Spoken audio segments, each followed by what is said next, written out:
this July 11th, 2024 Planning Commission meeting to order. And we will start with opening remarks by Brady Christensen. Oh, he's good. I'll offer my opening remarks in the form of prayer.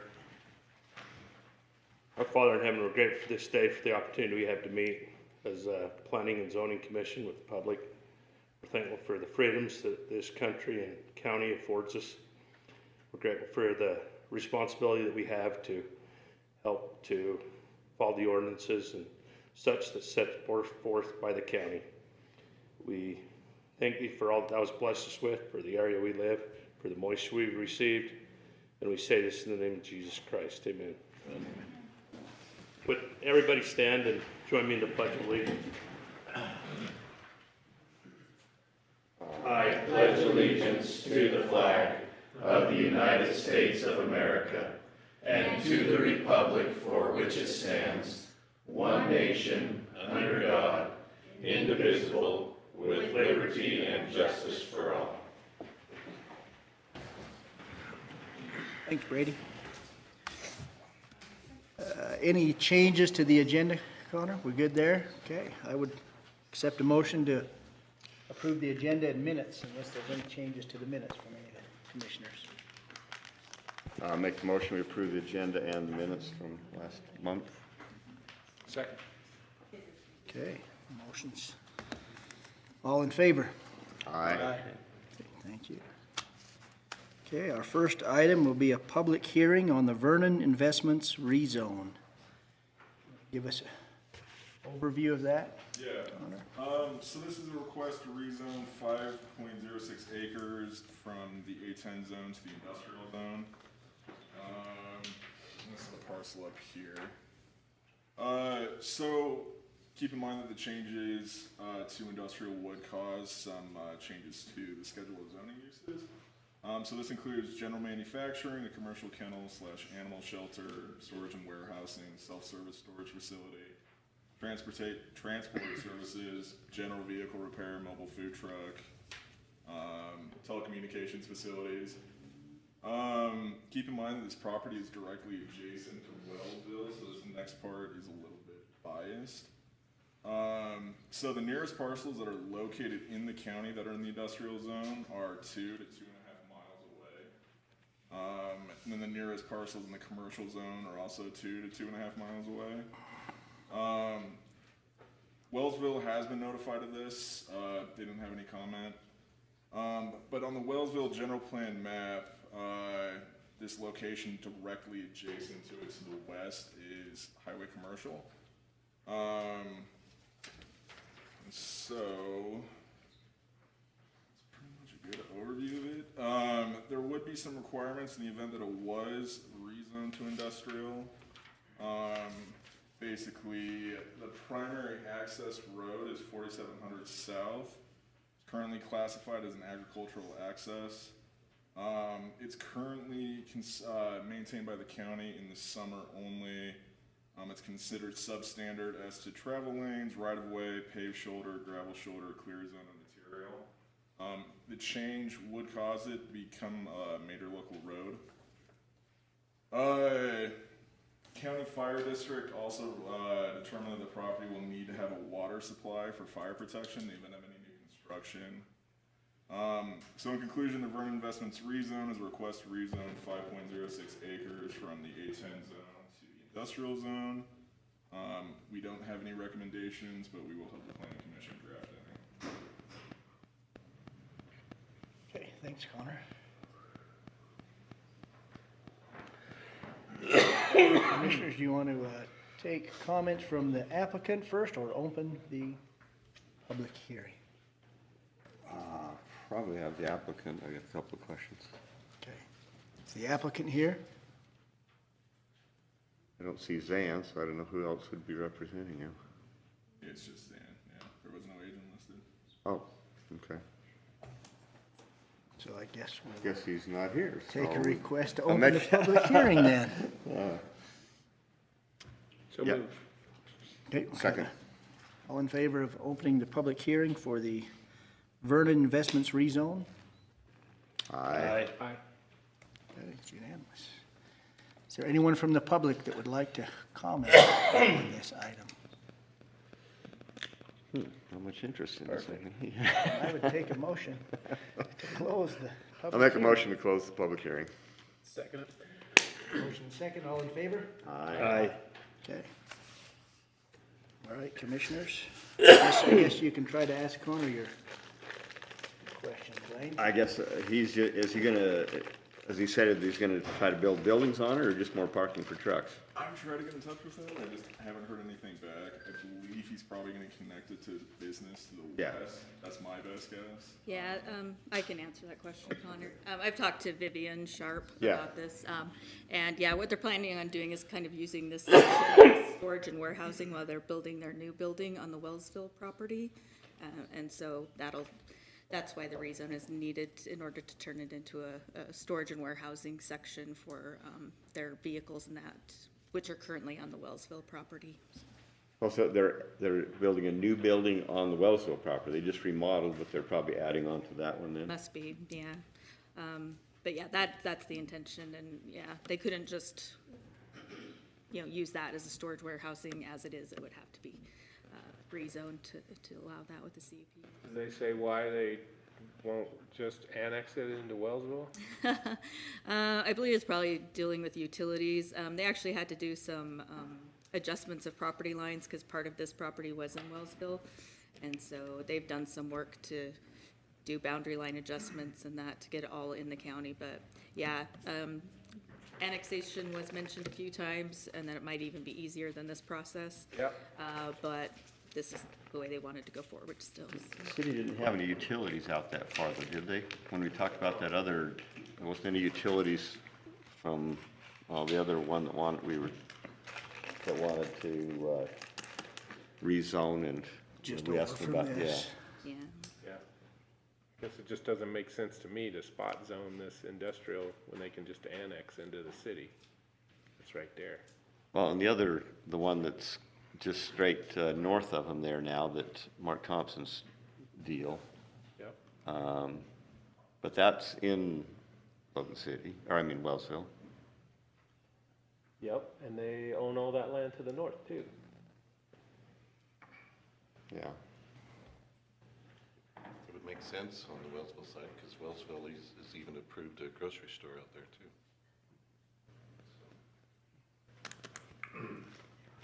Yeah. Like I say, it would seem easier if you got it annexed, but I guess at this point, I'm not sure why. seems to me that it kind of fits with what else he's doing there, and I know he's got a lot more trucks that he needs to have space for. Yeah, looks like a third of it's already parking lot for his Yeah. trucks there. You acknowledge that there's no comment from Wellsville City? That's really weird. Yeah, I did talk with Scott Wells about it before, actually in Walmart when we crossed paths. But yeah, he was going to give us a written comment, but hadn't done it yet. But he didn't seem to be too concerned with it. Yeah, I would imagine where their zoning is gonna be for similar type stuff when they do annex that. It's probably why I wasn't too concerned. Well, they're commercial on, so where the main shop is, but I don't know how that varies Wellsville with our industrial. It'd be nice to be able to ask him also, like, is he prepared to make all the upgrades to the road? Could, Significant. Yeah, they are, right? Yeah. 16-foot wide right now? just due to the what ifs, the questions, it may or may not be urgent, but it doesn't appear to be too urgent. Can we table it for 30 days and, Or I'd say or up to let's, 60 days? or 90, just to make sure, his schedule, he could And get try and here. get answers, like Wellsville, I'd really like to hear from Wellsville City where it's right on the boundary, what their thoughts are. Or why he hasn't made that. Yeah, and then some of the answers to the questions that you guys are. It would be nice if he's even approached Wellsville on that, to see what Wellsville says from that standpoint. Well, I think just a courtesy to them where it's right on the property line. Yeah. And then that 7700 South Road too. It's kind of where the property borders that road's kind of key to that as well. Because the county for sure would make him pave it if we, Oh, he'd have, do all. Yeah, those some of my roads. concerns were like, because that road, it doesn't go to an existing signalized intersection, it's a brand new, or not a highly used location right now, but it's gonna get more and more. I It think, will. With more of this, and, a bit of a safety concern there, I would say.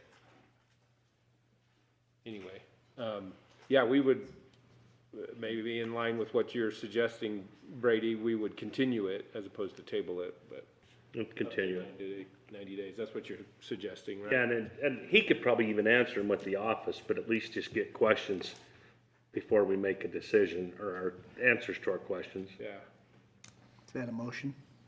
I'd be happy to make a motion that, we, extend the Vernon Investments rezone for up to 90 days pending answers to some of those questions.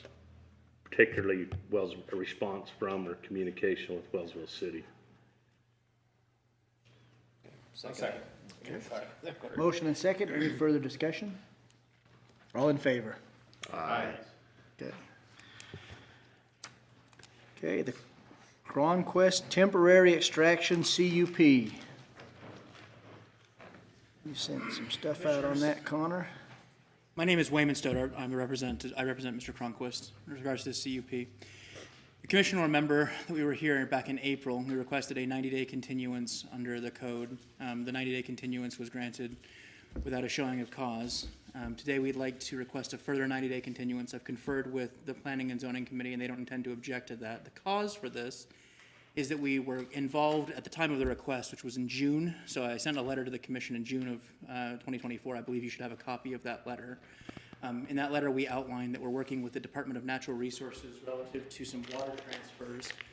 The water share transfers have been finalized with the irrigation company or simply need to be recorded with the Department of Natural Resources.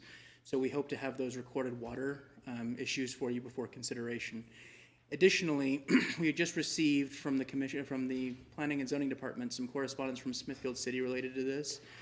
We had originally done a traffic study where we analyzed the impacts of the trucks and the number of trucks that we're going to use. That was something the Planning Commission indicated that it would like to see. Smithfield City raised some additional issues that we'd like to be able to address. So we are requesting a further 90-day continuance to allow us, for cause this time, to allow us to address those issues and then come back before the Planning Commission with more information. Any questions, commissioners? I don't think so. Did staff have anything else to add? No, so generally speaking, my recommendation is with any applicant to give them a reasonable time frame to come into compliance with any conditions or issues that we raise in the report, where they do have a right to the application. I think it's fair to give them that consideration. We also, like I said, we just received that letter from Smithfield. He mentioned a letter from Smithfield, which we received today, that was sent to the Planning Commission, and we may want some time to also talk to Smithfield about the concerns which they raised as well. And as I pointed out to the email I sent out earlier today, we have not received anything else from the applicant since they first came in April, other than the letter requesting some continuation. So at this time, I don't believe it is ready for approval by any means until we're able to work out some of these issues if they can be worked out. Yeah, well, yeah, that letter from Smithfield City Yeah. makes quite a difference, so.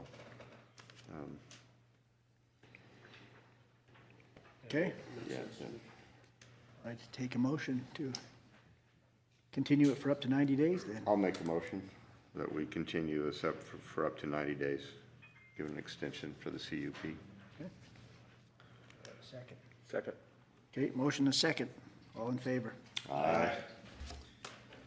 I appreciate the Okay. time of the Planning Commission. Thank you. We'll see you back in the next few months. Quarter End Ventures Property Equestrian Services Conditional Use Permit. You want to give us a presentation there? Yeah. Just follow up from a previous meeting there. Moving quick.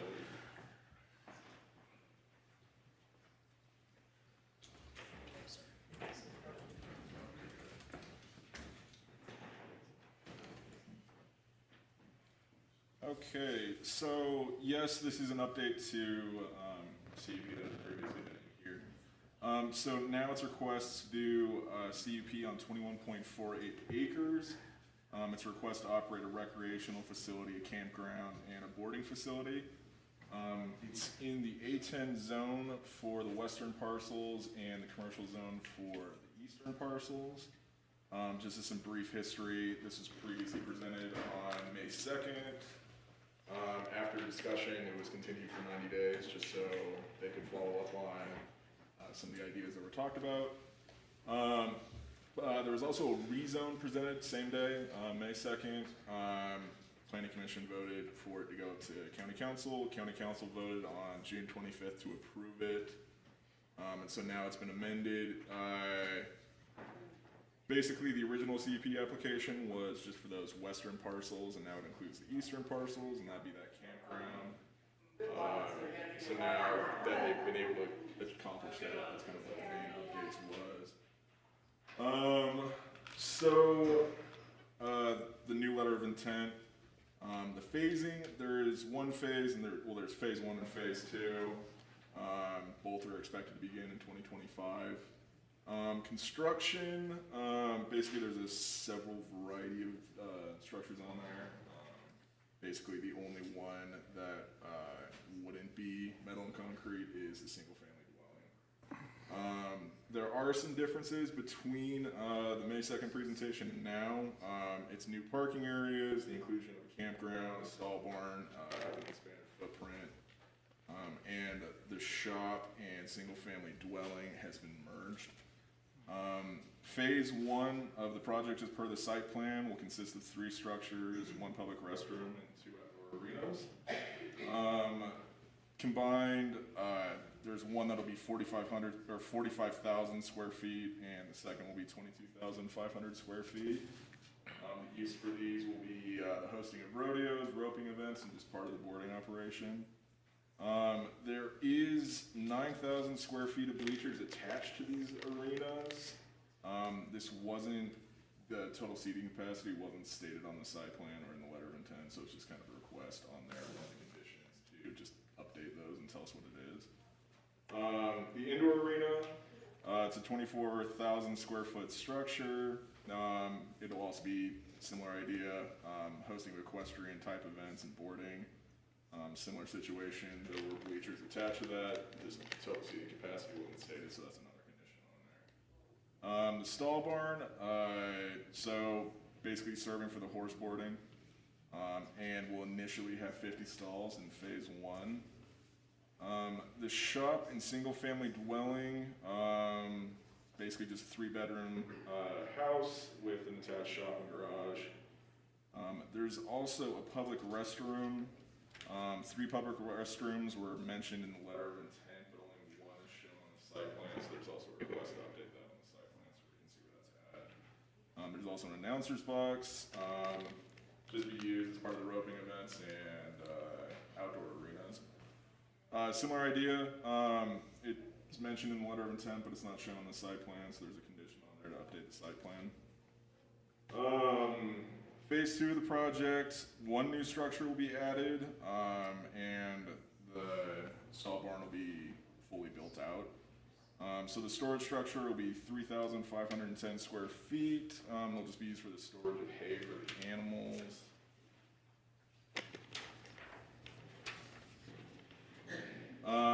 Additional parking areas will be constructed. So essentially what this would be is those eastern parcels, the ones that were rezoned. There will be parking there. We have asked for it to be a use type 410, a campground, just because the applicant has stated in the letter of intent that they plan on potentially allowing people that are involved in the rodeos or just whatever to be able to sleep overnight in their trailers. It will be restricted. It won't be a public campground. You will have to be related to some of the events happening on the property. The stall barn in phase 1 will be expanded or completed. There wasn't a statement of how many stall barns will be in there, so similar condition is updated in the application a little bit to state that. There was a second stall barn mentioned in the letter of intent, but it wasn't shown on the site plan, so there's just a request there to update the letter of intent or update the site plan just to clarify that. Signage, there was some signage that was proposed to be mounted at the entrance of the facility.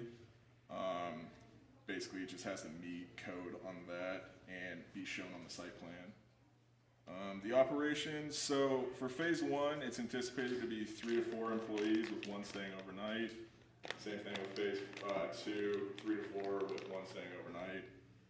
The boarding facility, the facilities will operate 24/7 year-round for the boarders, and those with a riding pass will be able to use, will be restricted from 7 a.m. to 10 p.m. The anticipated number of boarding customers and for phase 1 and 2 will be 20, but during non-event periods, the total expected visitors on the site is 40.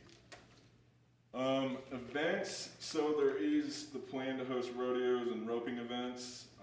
The hours of operation will vary. The indoor arena will be able to operate basically throughout the year, day or night. The outdoor arenas are expected to operate similarly. They can, in the letter of intent, they mentioned lighting, so they can do later in the day events. They just have to worry about weather. The number anticipated per attendees at these events in phase 1 is 0, just because there won't be any events hosted. But then once they get to phase 2, the maximum of 379 is the number given. Large trucks and horse trailers will frequent the property. Semi-trucks will visit the property. And so basically just kind of, there is a mention in there of food concessions being prepackaged foods out of vending machines and maybe food trucks showing up on occasion. Basically there's just a request in there to say, hey, here's where we're planning on putting the vending machines and the potential locations of those food trucks would be at. Basically, those 3 definitions for recreational facility, campground, and boarding facility. Title 17, 07040 defines a recreational facility as a place either indoor or outdoor designed and equipped for the conduct of sports and leisure time activities that is operated as a business and or open to the general public. A recreational facility is operated for a period of greater than 30 days per year and may include incidental lodging, accommodations for up to 15 rooms. For the purposes of a recreational facility, only room is defined as a self-contained area within a structure. There's a maximum of 2 sleeping areas, 1 bathroom, and no provision for cooking. A room provides sleeping accommodations for the general public utilizing the associated recreational facility. All rooms associated with a recreational facility must be contained within a single structure, and access to the rooms must be primarily from interior lobbies or halls. A central kitchen and dining room catering to guests and the general public can be provided within the same structure. A recreational facility does not include campgrounds. A campground is defined as any area with 2 or more campsites in the FR40 or resort recreation or commercial zones that are improved for the occupancy of transients using recreational vehicles, motorhomes, mobile trailers, or tents for dwelling, lodging, or sleeping purposes with the duration of stay for a period of 30 days or less. Water and sewage facilities shall comply with state requirements. And a boarding facility is defined as a series of stables, barns, paddocks, and or other shelters and exercise facilities in which livestock, including cattle, sheep, goats, swine, horses, mules, poultry, etc., are fed, exercised, and or cared for on a long or short-term basis for a fee. The recreational facility and the boarding facility can be approved as a conditional use permit in the A10 zone. So those would be those western parcels once again. And then the eastern parcels, campground can be committed as a conditional use permit in the commercial zone. There was a trails meeting today, so 16 there. We did ask for the applicants to meet with our trails division, and from what I heard, I can maybe speak a little bit about that. I wasn't able to attend, but our trails team met with the property owner and agent on the property earlier, right before this meeting, to talk about potential future trail alignment. And my understanding, and you can correct me if I am wrong on this, but the applicant is open to allowing for a trail easement as part of the conditional use permit with 3 conditions. The first one is that it's on the east side of the slough. The second one is that it be available to horses and that the material used be One that is suitable for horses, so not paved, which is already the plan, is to have it not paved. And the third one is that they don't have to build it. And so these are conditions that we as the county are very happy with and would be happy to accept. And we feel like working with them close to this could be a win-win for both parties. It is also anticipated, we talked to Nibley a little bit about this, this is their annexation area, and this trail, the beginning of this trail is actually within Nibley City right now and would connect through, and they'd be likely the ones that eventually want to get completed. And they're not anticipating construction of this trail for the next 10 to 15 years, since it's a little bit separated from their current use. And so we're happy with that as a solution, and as long as the property owner and agent, as long as they're okay with it, we would like to move forward with that as part of the approval tonight. Okay, any questions for Connor before we? Oh, you're still going. It's long.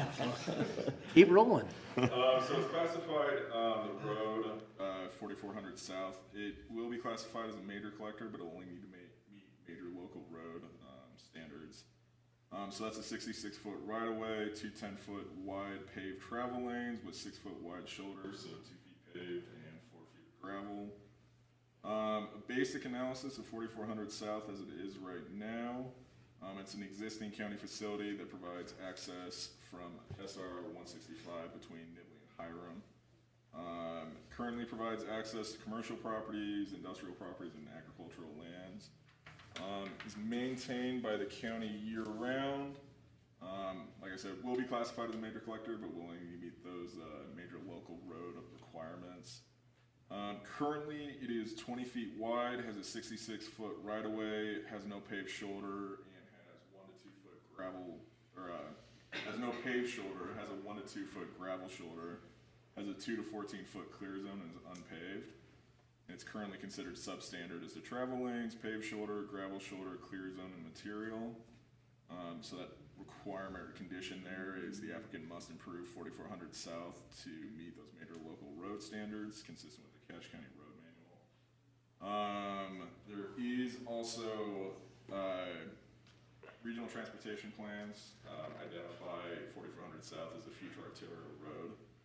So that'll have a 100-foot wide right-of-way. So, Sorry, go ahead, you can finish that thought. so just part of that condition will be there'll be a 47-foot setback.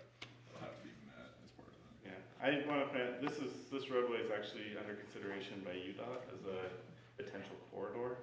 And they have designed the site in a way that would allow, if this road is chosen, that would allow this roadway to be accommodated, or that would allow UDOT to use this roadway as a major thoroughfare, but still not really have a huge impact on their site. So I just want to thank the applicant for taking that in mind, even though right now that might not have been a condition, though I do think it's smart looking forward to do that. Perfect. Skipping ahead a bit, under use types, index codes 4000 and 6000. Part of code is that they must provide a parking analysis. So basically, that's condition 8. Similarly further down, they'll just need to provide that parking analysis just to the county so we can review it. The fire district has determined that fire hydrants will be required. So they'll just need to provide plans during the building permit phase, just so they can review them. A waste management plan must also be provided. The applicant did talk a little bit in their letter of intent in there, so that's just not sufficient. They just gotta provide an actual plan. So they do need to install a public water system. So we'll need to see some written approval from the Department of Environmental Quality, just to confirm that that's been in place. Bear River Health Department has asked that any artificially built up land must be graded to drain away from the septic systems that are permitted on site. Bear River recommended that there are 2 separate septic systems. Part of the issue with those septic systems is just they're basically meant to be for that 3-bedroom residence and the employees and then the visitors on site during non-event periods. So that would basically cause issues with those septic systems. So the applicant and Bear River discussed putting in porta potties. And then just locking any facility. So there's 3 public restrooms and then anything in the house, just so people can't get in there. So basically they'll just have to show on their site plan where those porta potties will be. So prior to operation, the applicant must also provide a stamp permit from Bear River Health Department for those septic systems. And as part of those porta potties, the applicant has to obtain an annual operating permit through Bear River. So that's condition 14. So known or reasonably anticipated detrimental effects. So stormwater/site development, stormwater report needs to be prepared and provided to the county. Then any stormwater infrastructure and easements must be shown on the site plan and then constructed prior to operation or prior to recording the permit. The site plan improvement plans have to be prepared by a licensed professional. Noise, it can be reasonably expected that these events will be kind of loud, so we're just asking the applicant to use best practices to kind of mitigate that to the best of their ability. Traffic, this will cause pretty significant increase in traffic, so the applicant has to provide a traffic impact study. Visual and light pollution, so the letter of intent did state that the outdoor arena will use dark sky lighting, but no lighting plan was provided, so we're just asking that they provide a lighting plan. Sensitive areas, there are some wetlands on the property, so we are asking for a wetland delineation study.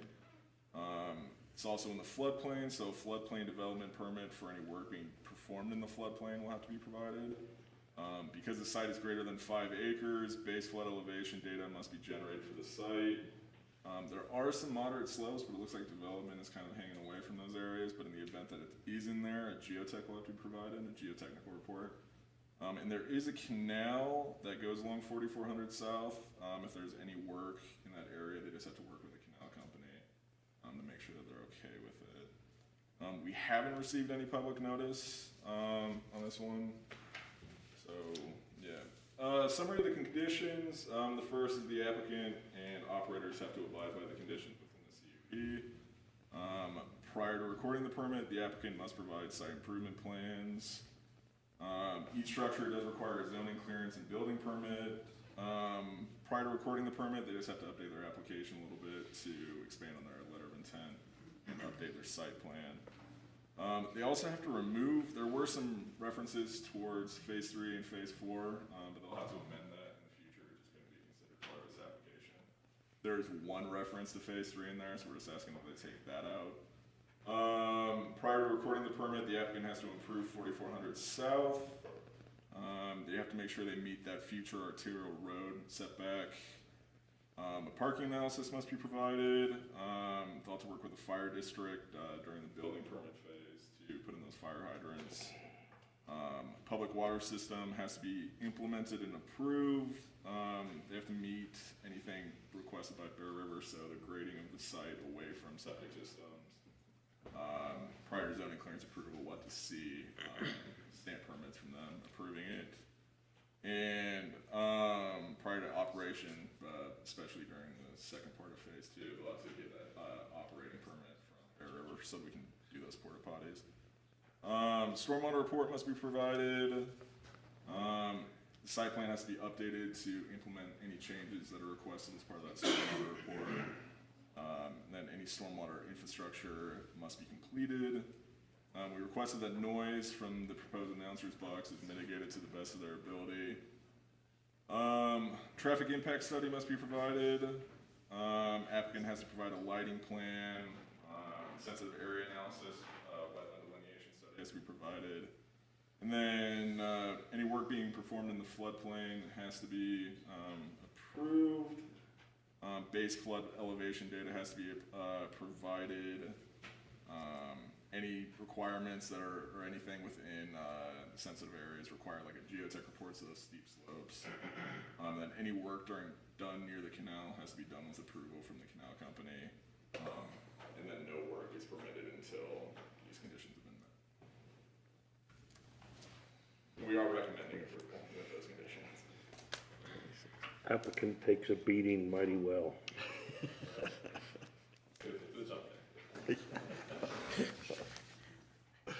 haven't met with the fire department to see how big of a tank you're gonna build, or? If, it may be cheaper to not have your house connected to the shop. Just, you'll meet with him, he'll give you some insights on that, but it does change your fire quite a bit potentially. I do just want to point out, I do want to thank the applicant and our staff. I know we got this too kind of last minute, but there was a lot of work that took place over the last couple of weeks to resolve a lot of these conditions, to come up with conditions so we would come to meet our code. And so we apologize about the lateness of the report getting to the commission, but I wanted to point out that the reason for that was diligent work on both sides to try to get this done so that it could move forward today. So I just wanted to point that out in their efforts that they spent over the last few days working on that. Okay, any questions for staff, commissioners? No, you gave pretty good explanation. Does the applicant? Actually, I apologize, I did make a little note. For the road improvements, is that basically just along their property boundary, or does it extend beyond that? It's the whole road, if I understood that correctly. Okay. Okay, okay, thank you. Sorry. It's all right. Does the applicant have any questions or concerns they want to address? If they do, you're welcome to come up.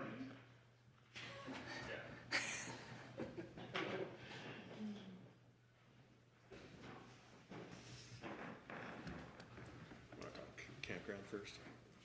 So, And Eric stick- Jensen, yep. Mary Jensen. Steve Wood, I'm the engineer of record on the project. So, my turn first? Yeah, that's good job. Let's jump in. First, I do want to reiterate what Stephen said, that there was some last minute work on staff's end, and I appreciate that your staff willing to work with us and getting this to tonight's meeting. So just wanted to get that on the record from our side as well. A couple of questions that we have, as well as clarifications. One big thing is the use of the campground area. We understand the definition that Cache County has and how it fits in with this. One big worry and concern that we have is that it will cause a cascading effect with the state and with the Bear River Health Department, that they will see it classified as a campground in their eyes, which will then trigger that we have to provide a septic system for everybody.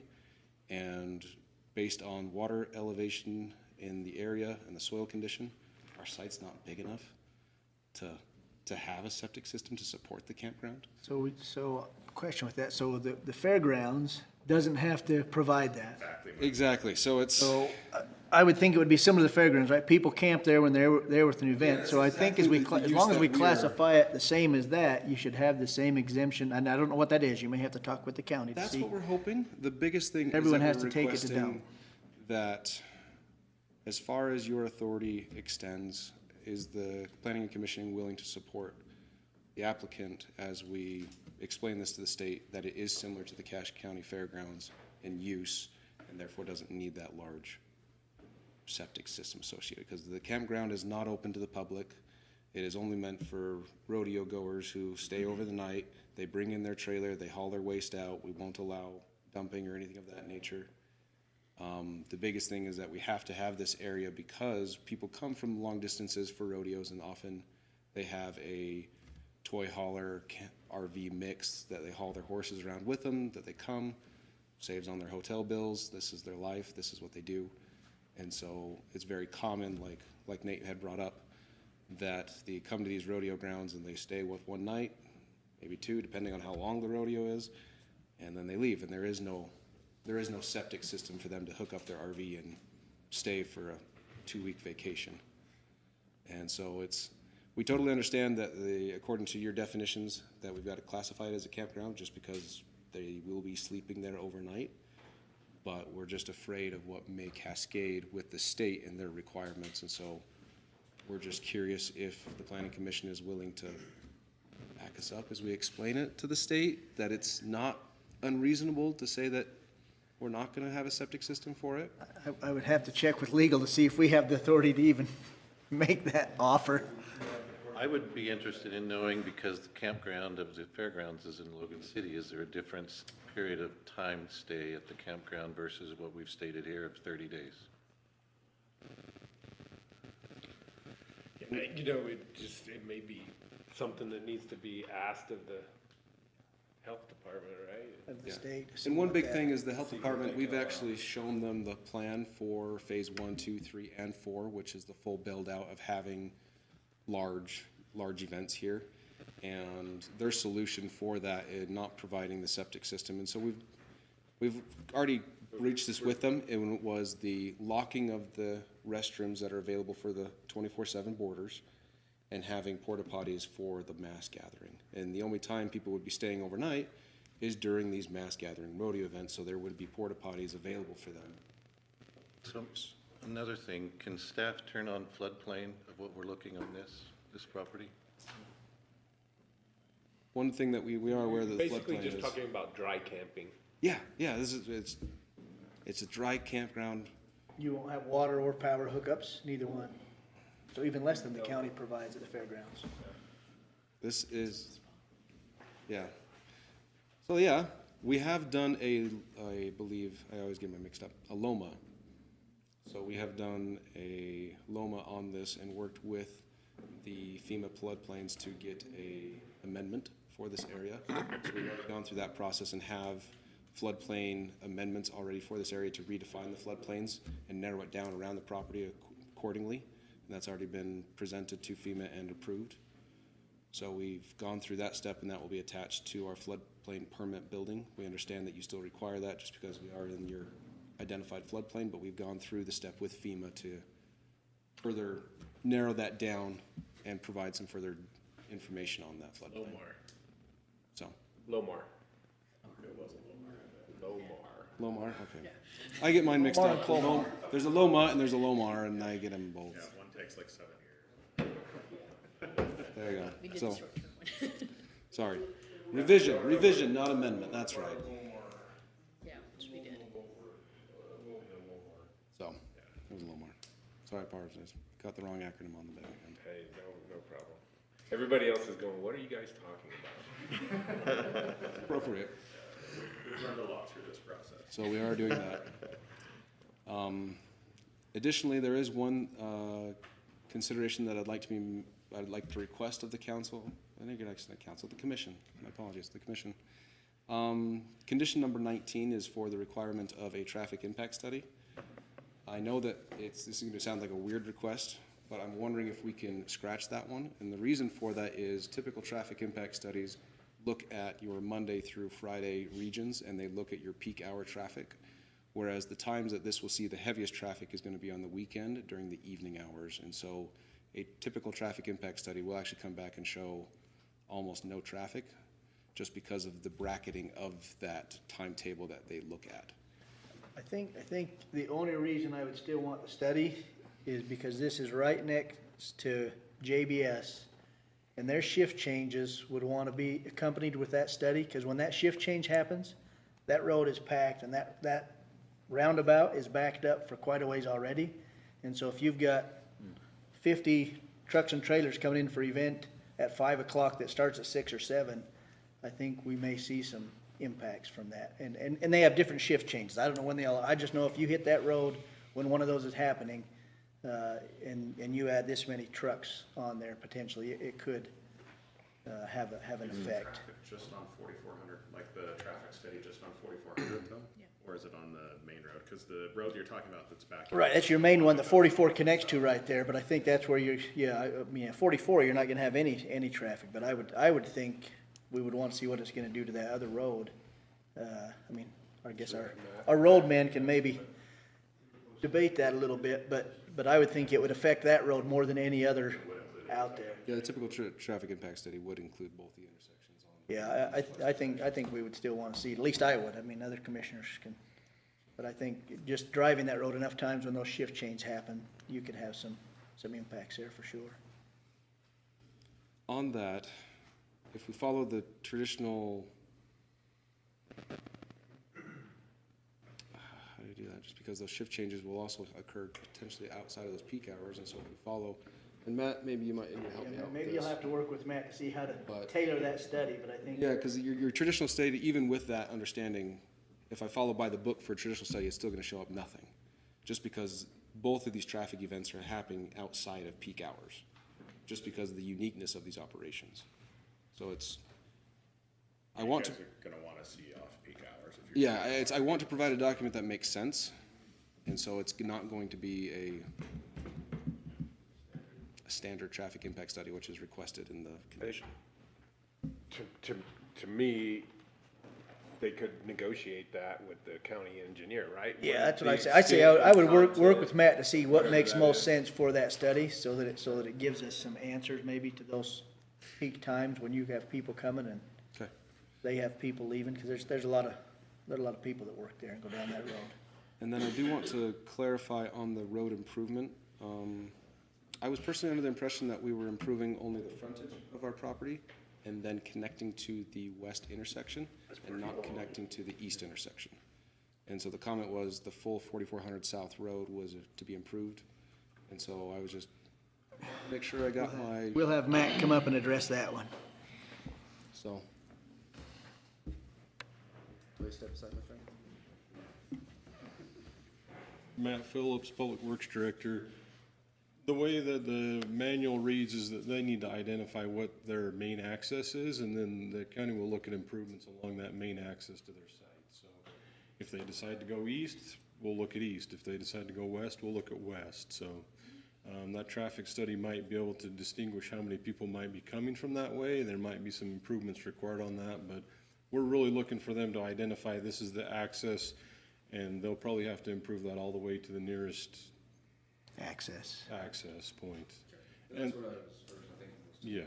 yeah, they don't need to approve it all the way. The code doesn't force you to go all the way, but they'll have to identify one of their accesses. That should be part of the traffic study to identify which access they're coming, how many, the county will make them improve that to a major local at a minimum. Yeah. If you had a Walmart or something like that needed turning lanes and all those types of things, then they might have to improve that. So that traffic study will look at safety issues, turning radiuses, not just traffic volume. So, yeah, Chris, I like your comment of coming to engineering, looking to make sure their traffic study's getting us that information we need to make sure that what they're building is for their use is fair and reasonable for what their use is, so.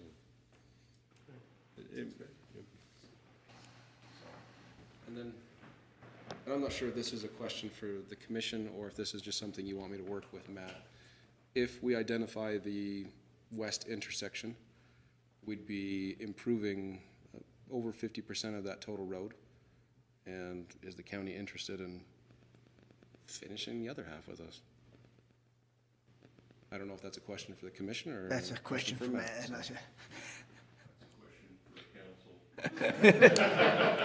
That's what he's saying is there's no money to do that at the moment. Hey, sounds good. I was just if we're halfway there, you got the construction crews, you might as well finish it. We don't get to decide how to spend the money. Nope. Yeah, I think those are the big items that I wanted to address. So, Thank you. Other items that. You guys have any questions for us? Yeah, Commissioners have any other questions for him?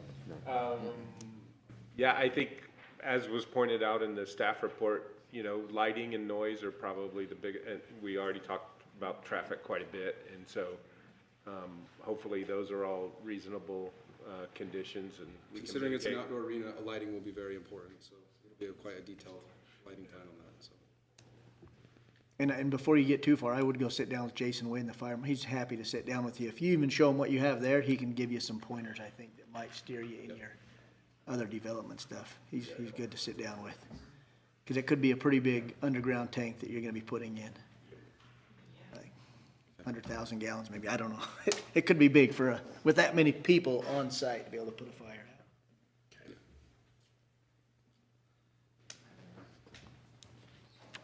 Okay, thanks, guys. What did he say they used on that hay fire? 400,000? 400 and something thousand. Yeah. For the recent hay stack fire. Has staff given an idea of noise? I mean, are you putting a decibel on that, or what are we doing on noise for announcer and everything else? So we currently don't have any noise ordinance. We're planning on adding one in, so that's why we're just requesting best practices versus anything more concrete. That's one of the flaws in that. Can you remind me where the, pardon? Complaint-based, I guess, right? That's what I'm saying, where's the nearest house? Probably the one to the north, about a mile or so. There is one north. You think it's close? Next to those storage units that are there north of the sewer ponds. Most of the surrounding uses are industrial. Yeah, or and then you got Miller's to the agriculture. south.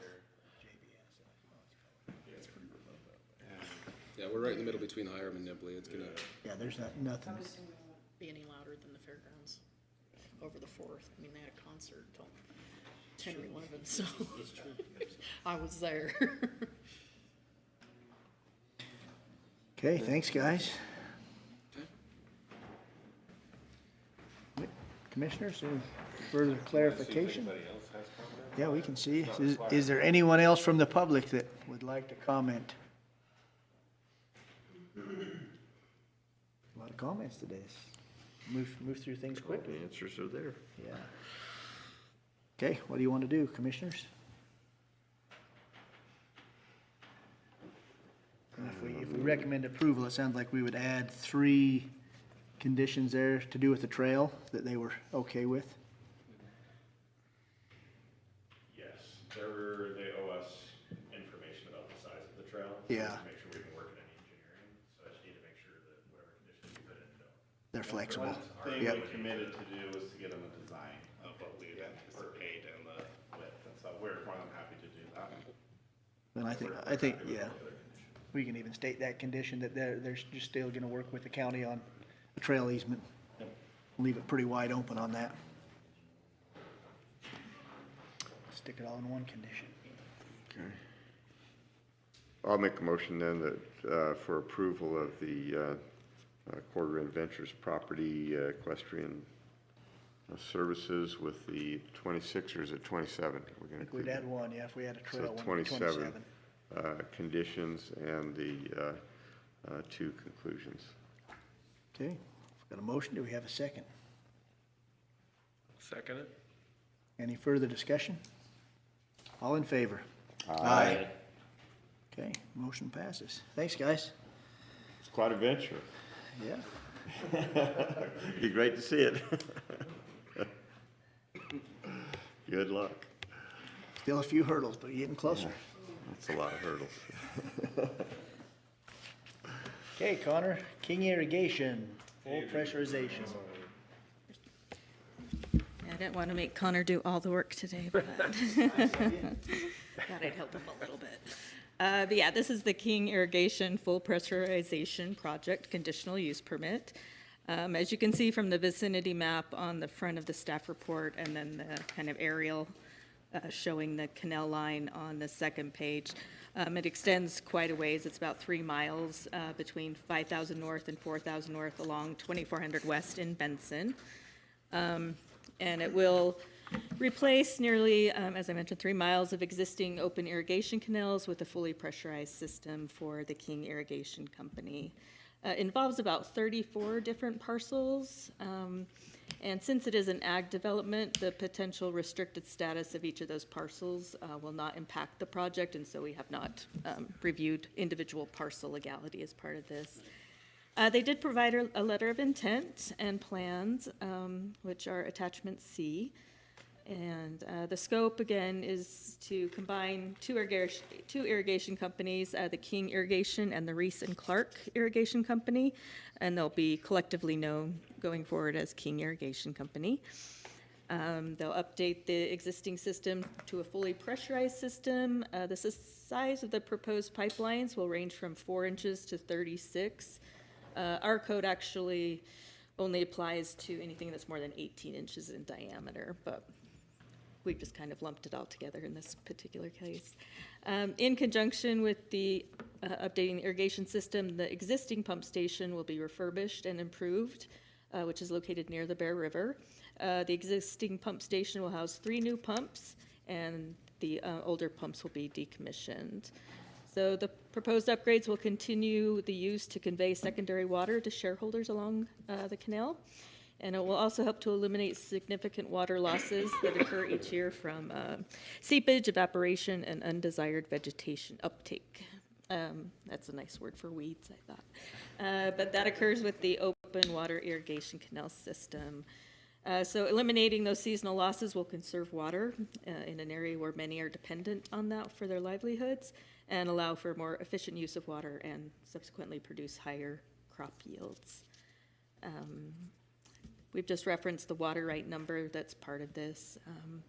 But during the irrigation season from April to October, it will run 24 hours a day, 7 days a week. And then during the off season, it will be inactive.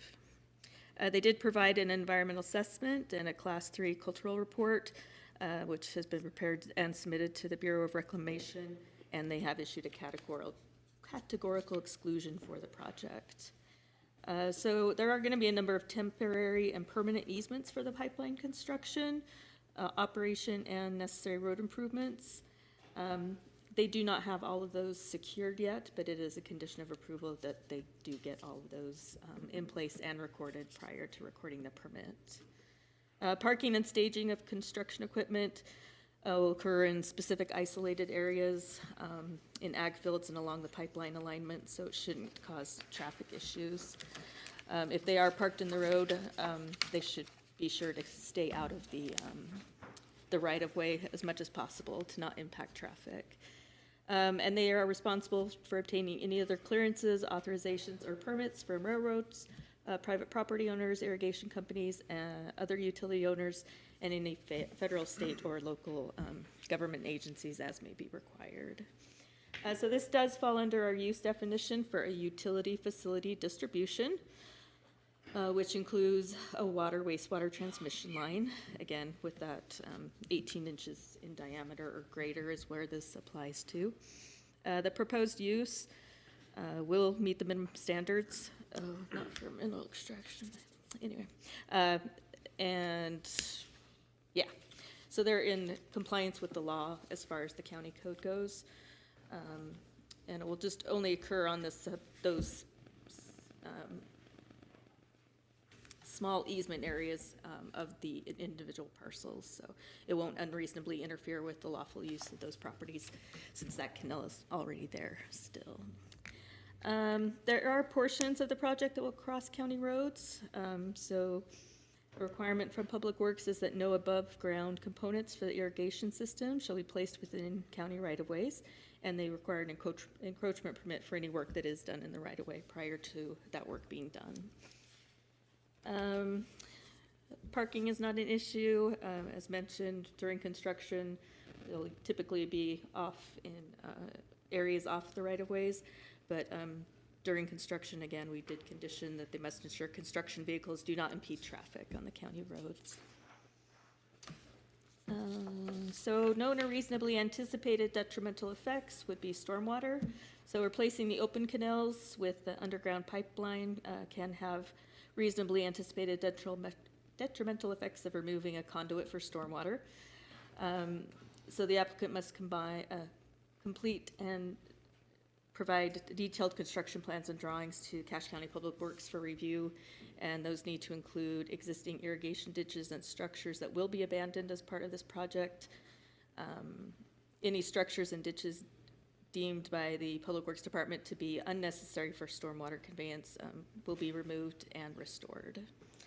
Again, this will also disturb a lot of land and could allow for the unintended establishment of noxious weeds. So a noxious weed and revegetation plan must be submitted and approved by the Cache County Weed Management Division. And then best practices must be used for air quality. There will probably be a lot of dust in that, so we are asking them to do best practices as far as application of dust suppressants and watering to control fugitive dust. Portions of this do go through flood development areas, so a flood development permit may be required before conducting any work in the floodplain. We've sent out the notices, which were quite a few considering the scope and expanse of the project, but we have not received any written comments. So staff is recommending approval based on those findings of facts and the 16 conditions listed in the staff report. That concludes my report. If you have any questions. Questions for Angie? I do.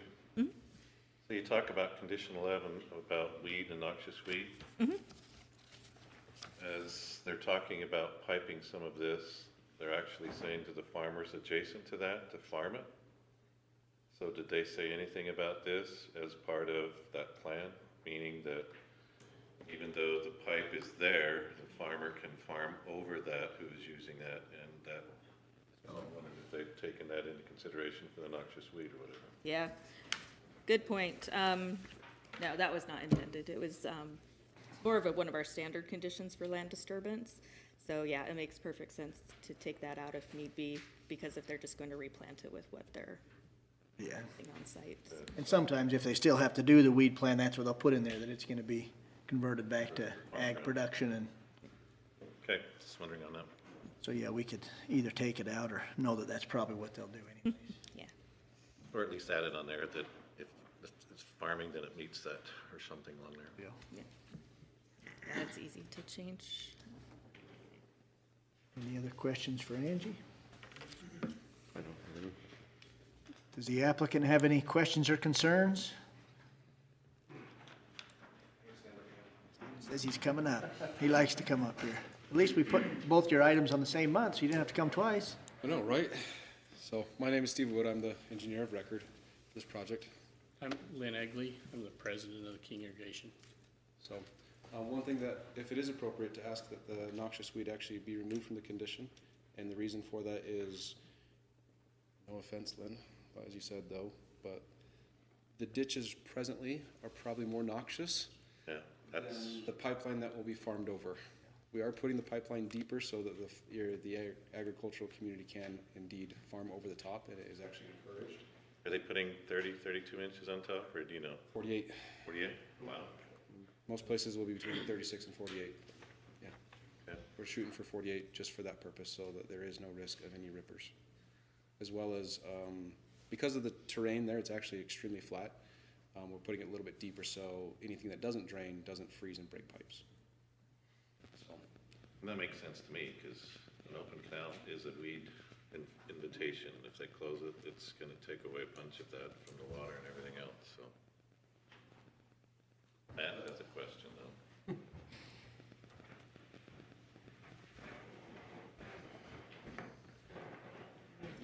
The noxious weed control plan, they'll work with Jake to get approved, also deals with if there's a high infestation in some of those areas, that where's that dirt's going? Where are they importing stuff from to try to control the spread of things into the farmer's field? So I would recommend against taking it out of the conditions, but Jake's very reasonable. He's not gonna try to, but it's to protect if they have some of that infestations in some of those areas, it's to make sure that the dirt leaving sites, coming into sites, and all those things is not spreading county weeds to noxious weeds to other parts of the county as well. So good point. Especially if he has something on his early detection list that he doesn't want us to transfer somewhere else in the county. I was actually not aware that that was considered in terms of that. This is the earth moving, so that is a good point. Okay, any other questions or concerns you guys have? We've been trying to get this pipe for a long time. And I've met with Matt previously to look at the right-of-ways, and we're keeping the pipe outside of the right-of-ways and keeping it in private land, except for where, of course, we Crossed the road a couple times. So we've already been planning for that condition, so. If there's any questions, we'd love to answer them, but other than that, we're just excited to get it going. Questions? I think you're good, thanks.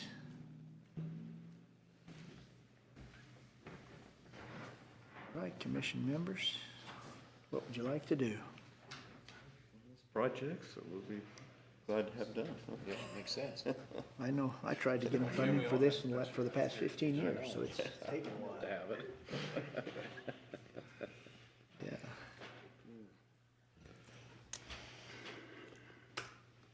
Well, I will make the recommendation of the council that we approve the King Irrigation full pressurized project with the conditions as stated, 16 conditions and 3 conclusions.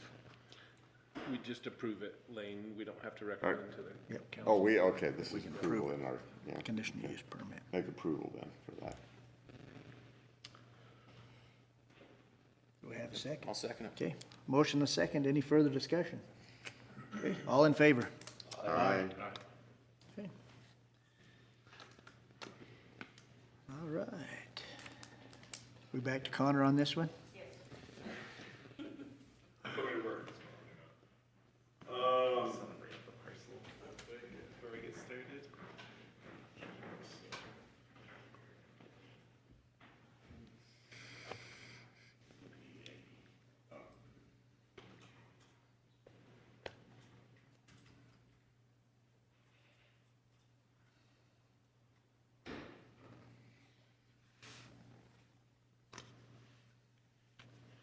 Okay. So this is a request to operate an agritourism facility on 7.73 acres in the A10 zone. It's just a little bit south of Richmond, just to give you an idea of where it's at. The properties that are adjacent to it are residential and agricultural, typically. Construction, no new buildings will be constructed as part of the CUP. Signage is super minimal. It's basically just for parking, ADA parking, vendor parking. That's pretty much that. Operation, there will be no employees other than the property owners. The type of events include weddings, private events, corporate events, family events, and seasonal festivals. The hours of operation for booking events will be between 10 a.m. and 10 p.m. Days of operation will include Monday, Wednesday, Thursday, Friday, and Saturday. Months of operation will be May through October. Seasonal festivals will include the sale of produce, walnuts, walnut syrup, fruit and fruit products, and food items that are produced primarily on site. Woodworking will be involved. That'll be year-round, just through your scheduled appointments. The equipment usage will be equipment that's already used to maintain the property, so tractors, trailers, lawn furniture, decorations. The use-related definition defines agritourism as, and this is a long one, so I apologize, a use or activity for the on-site recreational, retail purchase, education, or participation of the general public. Any such use or activity may include, but is not limited to, a farm tour, farm stay, educational class, corn maze, group event or competition, U-pick operation, farmer's market, farm museum, cider mill, petting farm/zoo, retail sales facility, e.g. meat shop, dairy or creamery, nursery, gift shop, flower, herb or spice store, bakery, restaurant or cafe, small-scale food processing, example given, processed pumpkins grown on premises and pumpkin pies, not including a winery or small-scale slaughter facility, and other similar uses and activities as determined by the land use authority. Any such activity or use must meet the following requirements. Any such use/activity must be accessory to a primary agricultural production use. The production and accessory use must A, be located on land that qualifies as land under agricultural use that is actively devoted to agriculture as defined by the Farmland Assessment Act. Be located on a legal parcel 5 acres or larger in size, or in contiguous legal parcels that are a total of 5 acres or larger in size, and consist of 51% or more of products produced on site. 2, the activity, use or activity occurs for more than 21 consecutive or non-consecutive days per year, and provided agriculturally related and in some instances non-agriculturally related products and events to the general public. Must obtain land use authority review and approval prior to operation. For overnight accommodation is permitted as follows. Guest rooms must be located within an owner-occupied dwelling or seasonal cabin that meets the minimum building and fire code standards, and no more than a total of 4 guest rooms with a maximum occupancy of 2 per room, not counting children 15 years of age and younger. Per the applicant's letter of intent, they meet the requirements for an agritourism facility as the property is currently in Greenbelt. They believe the sale of products produced on site will consist of a minimum of 51%, will consist of a minimum of 51% of produce on the subject property.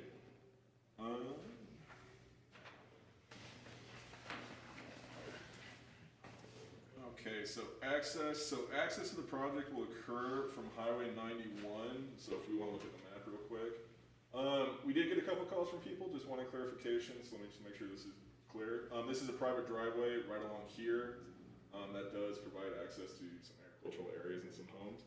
The access that'll be used for this is on the north side of the property, so the driveway won't be involved at all. They do have an access agreement with Utah State, who owns that. We can just get to that in a minute.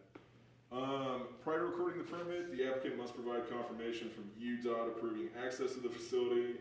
The applicant must provide all approvals, permits, and final construction approvals from UDOT for any required access and road improvements.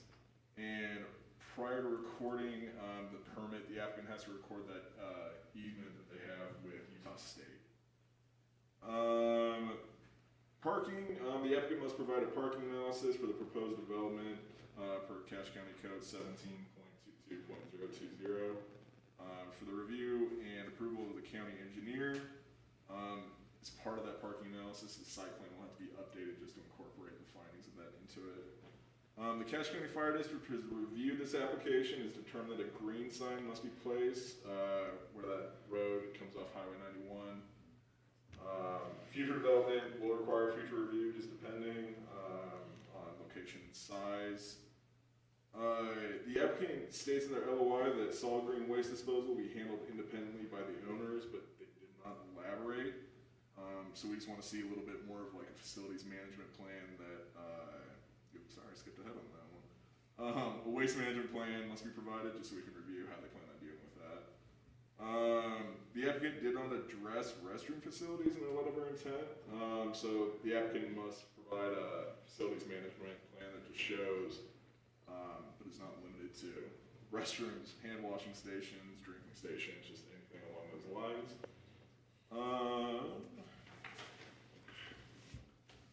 So known or reasonably anticipated detrimental effects. We just need to see a stormwater report prepared by a licensed engineer. Any required stormwater infrastructure and easements that are a product of that report must be shown on the site plan and constructed prior to recording the permit. A site improvement plan has to be created. Basically just show anything, site plan, site grading, site drainage, anything like that. Visual and light pollution, the applicant has to provide a lighting plan. And then sensitive areas, there is a canal that runs north to south near the eastern edge of the property, but considering this takes place mostly on the western side of the property, I don't foresee it being an issue, but in the event that anything happens over there, they just have to work with the canal company. Public notice was posted on the 28th. Aside from a few calls, nobody had any written comments, and calls were just clarified really quickly is that access off that driveway. So we are recommending, sorry, let me get to the conditions. So just a summary of conditions.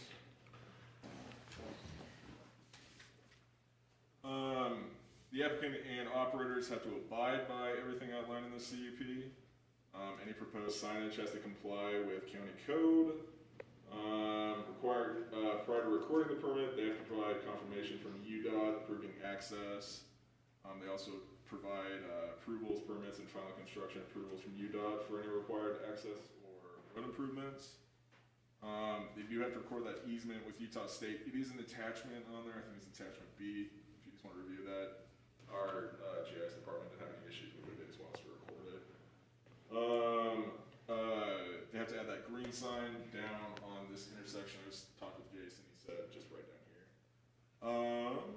Waste management plan has to be provided. A facilities management plan has to be provided. Stormwater report has to be prepared and provided. And then, just as a result of that, any infrastructure and easements have to be shown on the site plan and built prior to recording the permit. Site improvement plans have to be provided, and a lighting plan has to be provided. And then just the general heads up kind of condition where they just say if there's any construction over on that east side by that canal, then they have to just work with the canal company on that. So we are recommending approval just as long as they meet those conditions.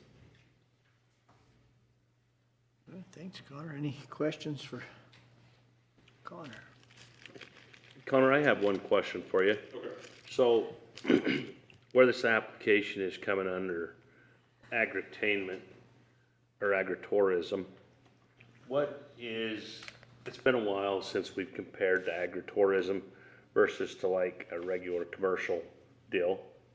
What would be some of the primary differences if this didn't fit under agritourism? Do we have that readily available? It's just mainly that the applicant believes that they can meet the agritourism requirements, that's just what they filed it under. We had talked to them about doing a recreational facility, but basically they just believe that they can meet that 51% of agriculture related products. That's the big part. Yeah, I would say that's the biggest.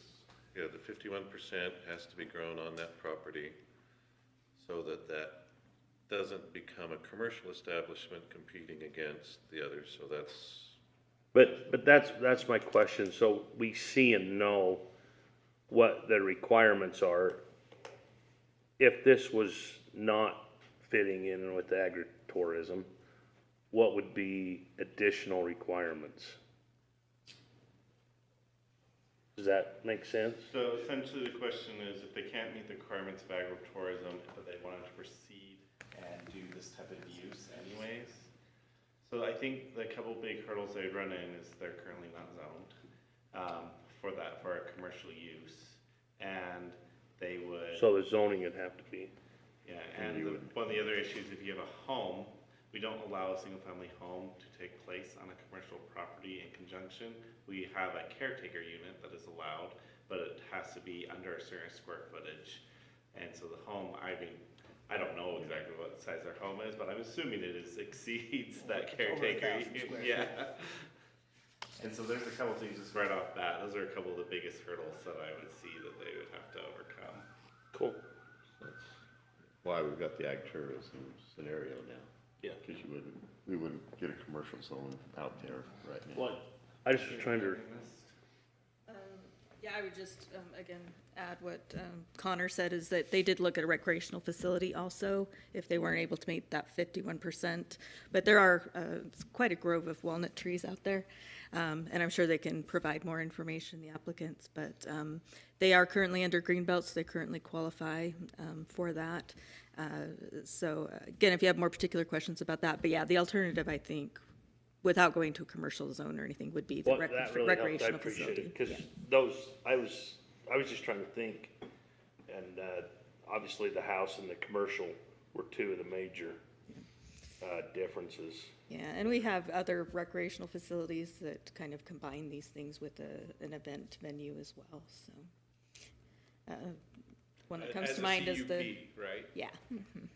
Yeah, the one west of Smithfield comes to mind. I don't know if it's called the Red Barn or the Screaming Eagle right now. Eagle's Landing. Eagle's Landing, there you go.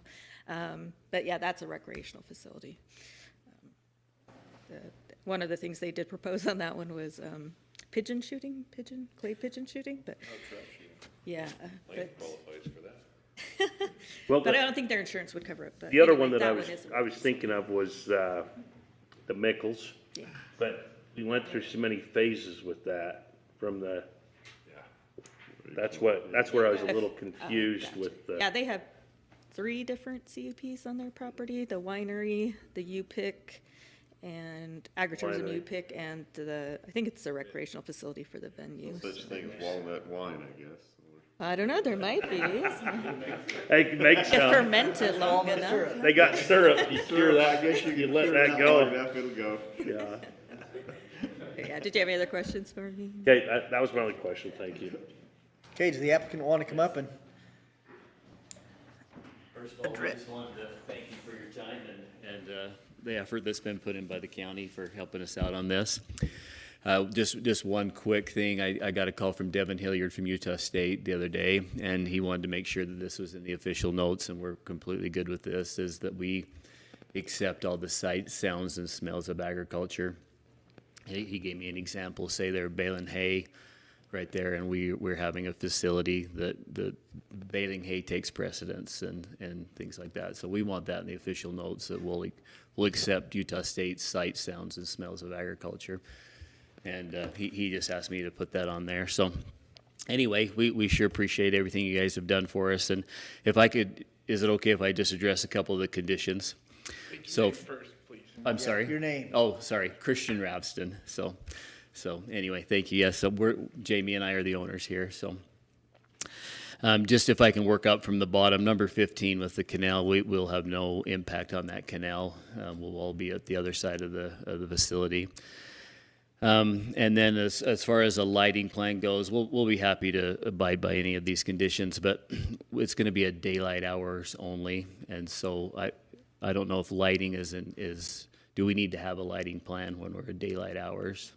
Only if you're proposing lighting. Yeah, I would still try to put one together, so if you have a wedding reception or something that goes into dusk and they want some lights strung through your trees, because I promise it's gonna happen. Okay, That so that it's addressed. just address it, okay, I would just put it in there so you can. okay, no problem. Now, I was just going to say, I thought your hours of operation might be till 10 p.m. Well, so yeah. you might want to change that. okay, well, we'll stick with daylight hours, but I think we could submit that plan, so. Okay, just a couple others. The stormwater report, I think that's number 11 there. We're an outdoor facility only, like we said, we're not building anything, and we'll just have a gravel parking lot there as part of that. So as far as stormwaters, there'll be no change from the existing lay of the land, I guess is the word to use. So I just want to hear your input on the stormwater report. It will be a pretty basic one if that's the case, but there will be some change if you're bringing in any more gravel for parking, and then the compaction will be noted with that for a runoff change. Okay. May not have to build anything, but it'll be noted if there is something required there, not with that study. Okay. Let's see, stormwater infrastructure easements. Let's see, that's all part of that, right? On there. Okay, so that has to do with the parking lot. Is that still what we're talking about here on number 12? Yeah, or if something had to be built, and an easement needed to be, but you may not have to do that. It's just there. So once that stormwater report is done, if anything has to come in. Okay. If you have to build infrastructure, then you have to place an easement on it so that's there. The county can make sure you maintain that essentially. Okay. All right, sounds good. So, with the exception of just putting in the notes that we're accepting Utah State's agriculture precedents, I think that's about all we had. Jamie, anything else? Okay. Thank you. Okay, any questions for the applicant? I didn't know there was a walnut farm in. Neither did I. Yeah. Come on by. Do you have the ones up on the hill too still, or are those separate? No, they're separate, yeah. I remember when that started. Yeah. What are you able to produce? So the walnuts are a big part of it. One of the varieties of walnuts are a heart nut. Have you ever had a heart nut before? So the walnuts, there's all kinds of fruit trees there too. I think we counted 70-something trees there. And then we're also, garden produce, pumpkins, corn on the cob, all those things for the agriculture side of it. How long have you had the property there? We've been there 2 years, Who was the gentleman that started that? David Funk is who we bought the property from, but his dad or his grandpa? His dad's sire, or Reed Funk. Yeah, Reed, there you go. And he's got the facility up above us that Utah State takes care of, and it's unbelievable what they've done. And I keep wanting to get this report, but from my understanding is a lot of these trees came from the Middle East, drought-resistant trees and things like that. So it's been a fun project for us. So. Is it like an in-shell Yeah. harvest, or are you processing them?